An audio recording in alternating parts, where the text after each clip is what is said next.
Đẹp cũng chơi bên này. Nó được công lao sử quay tù tê. Với nhau tầm resource person. Và cũng sẽ mang tù. An advisor. Cũng là tổng giao à. Bên tham gia xuôi với xuôi tù. Tê. Sắp cũng thì bên tốt sang là cầu tù tê. Dài mô tê, sang mô tù tê. Vậy với nhau, với bên là sự training là sự vận động không tê. Giờ nói những sự vậy, là một dấu lắm. Không cần không tù tê, cũng buồn, không tù lên một thiên. Ta thì thôi, thì nó tất nhiên. Anh lại bảo cho thu水土很松看到你了吗？来啊，吐水看到你下嚟，你咪呢個啦。你係屈路做啦，咁挨啲嘅嗰啲啊，你講乜嘢呀？啱啱我出門啲嗰啲話，technical 諗法天佢就怕喺部門嗰啲，你係個拉嘅中啊，嘛啦咧就講嘢啦。Ini dari soal sebetulnya kan bang kui kemudian di kingdom om sejokin dan lamai thanga masih kui ni kan di thanga orang le nam kan makan nabi orang makan pun kan naya kan dulu tu boleh kan naik apa kan so buat tu kan ini lah dia kan ya không ai nói chú mình sẽ thì nó cũng là trai nó sẽ nó luôn luôn nó cũng phải truy ra đó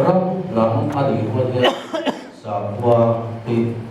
aken thì nó sẽ phải chuan sa có không hẳn này răng lệ nằm không hẳn này chú bảo này răng lệ nằm lệ sa qua vì sao cái cần thì Christian chia lâu chỉ đại chúng thì bộ phận của mấy thế à, mấy ông chú, khai là bộ phận, ví dụ society chú mà phận của phật thôi đấy, sa qua phận thì cái phật à, ví dụ mình sa này qua phận thì à, sa phận thì qua cái phận đấy, qua lu qua ba phận thì à, qua lu được cái phận chứ, qua ba chín chia cái, sa cái phận gì à, sa chỉ sáng, ví dụ gì mà lúc sinh sabia cái này ra cái sabia mà sabia sao cái này mà thay ra cái sabia mà biết được chứ sao mà phun ra sao phun anh thì ta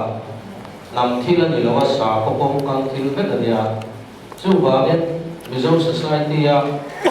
qua bên nhà western culture đó mình nề trên nét lại hiện ví dụ cần gì lại hiện cần sao vậy cần không hẳn cái sao lại cái gì chú nói là chú quên một thứ gì còn cần chú trồng thì răng lệ cũng là nào anh cần trồng hay bị buồn phòng thủ cần soi thú thường lúc mà AD sẽ buồn lệ thì về là trồng Mongolian race số ta thì biết tôi còn mà thì biết trong cái chơi tiền thì ta Himalaya tam sắp lắm mà cần tí lệ mua miếng thảo nó tu tiền này chơi là lúc đó chúng ta chơi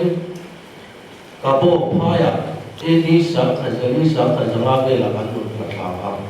ti chuan le ta an lu ta trio an ka na he ti tha ma ma chu thla a chen ma na ma thia chim la ma chen an lo ma thei de ma lal kan le ta ti chuan lal le lal bai da lu da an lu nang lo ma lam sia chong a lo san ta ma pha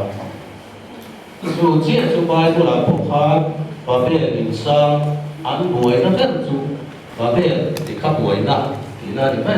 ăn trông ăn lâu phần cao mà chú vào cái ăn buổi trông đi cắn nắm cắn răng mình buồn bầu tụi ăn buổi mỗi ngày mà này tụi lại thì cái lịch sử là mua cho ba cắn trông cắm mặn đà anh ấy nằm in lúc à mình là phải tụi rồi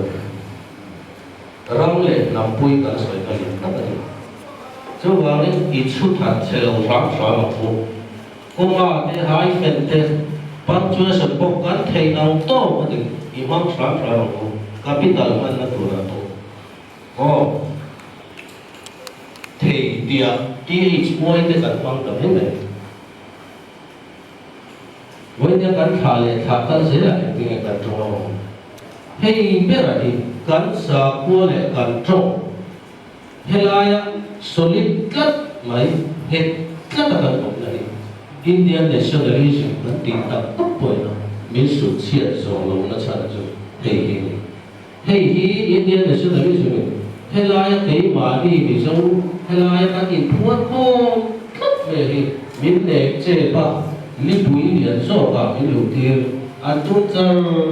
sara ai ti ya Gujarat te de po an tu Gujarati te Marathi te Tamil te po ma se ka an ram le an lam an ta ka an fai char so very so ti ma ba so tu le si ka ti te po ka NTT Tamil tai ga ru an tha pa le ga ni ka ti khan mi an ram an tro an sa kwa anh hùng anh nó sẽ thế này chú bảo cái tuổi này ya